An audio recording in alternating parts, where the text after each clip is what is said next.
Thalassery bomb സ്ഫോടനം നിയമസഭയിൽ ഒറ്റപ്പെട്ട സംഭവമല്ലെന്ന് പ്രതിപക്ഷം. ബോംബ് നിർമ്മാണത്തിനിടയിൽ ബോംബ് പൊട്ടിമരിച്ചവർക്ക് സ്മാരകം നിർമ്മിച്ചു നൽകിയെന്ന സണ്ണി ജോസഫ് MLA. സമാധാന അന്തരീക്ഷം തകർക്കാൻ ശ്രമിക്കുന്നവർക്കെതിരെ നടപടി സ്വീകരിക്കുമെന്ന് മുഖ്യമന്ത്രി. ബോംബിനെ പറ്റിയുള്ള ഗൗരവമായ അന്വേഷണം ഇതിനെക്കുറിച്ച് മാത്രമല്ല, എവിടെയെങ്കിലും ബോംബുണ്ടോ, ഇത്തരം ശ്രമങ്ങൾ നടക്കുന്നുണ്ടോ, അത് ഗൗരവമായി അന്വേഷിച്ച് നടപടികൾ എടുക്കുന്നതാണ്. പോലീസിന് ആവശ്യമായ നിർദ്ദേശം അക്കാര്യത്തിൽ നൽകിയിട്ടുണ്ട്.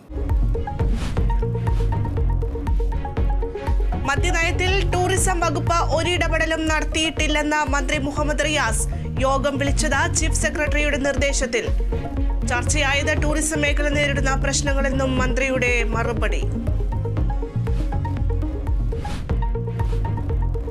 മന്ത്രി വീണ ജോർജിന് അനുമതി നിഷേധിച്ചതിൽ കേന്ദ്രത്തെ പ്രതിഷേധം അറിയിച്ച് കേരളം.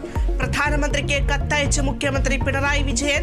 അനുമതി നിഷേധിക്കപ്പെട്ടത് ഫെഡറൽ തത്വങ്ങൾക്ക് വിരുദ്ധമെന്ന് മുഖ്യമന്ത്രി. വന്യജീവി ആക്രമണങ്ങളിൽ സർക്കാരിനെ വിമർശിച്ച തലശ്ശേരി ആർച്ച് ബിഷപ്പ്.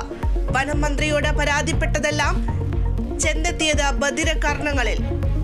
കർഷകരെ ഭീതിയുടെ നിഴലിലാക്കിയെന്നും മാർ ജോസഫ് പാംപ്ലാനി. ബിഷപ്പിന്റെ പ്രതികരണം കണ്ണൂരിൽ കാട്ടാന നശിപ്പിച്ച കൃഷിയിടങ്ങൾ സന്ദർശിച്ച ശേഷം.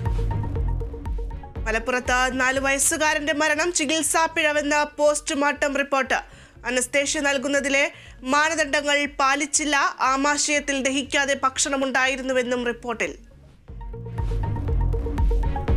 തെരഞ്ഞെടുപ്പ് തോൽവിയിൽ മുഖ്യമന്ത്രിയെ വിമർശിച്ച സംസ്ഥാന സമിതി. ഭരണവിരുദ്ധ വികാരവും ക്ഷേമ പെൻഷൻ മുടങ്ങിയതും തിരിച്ചടിയായി.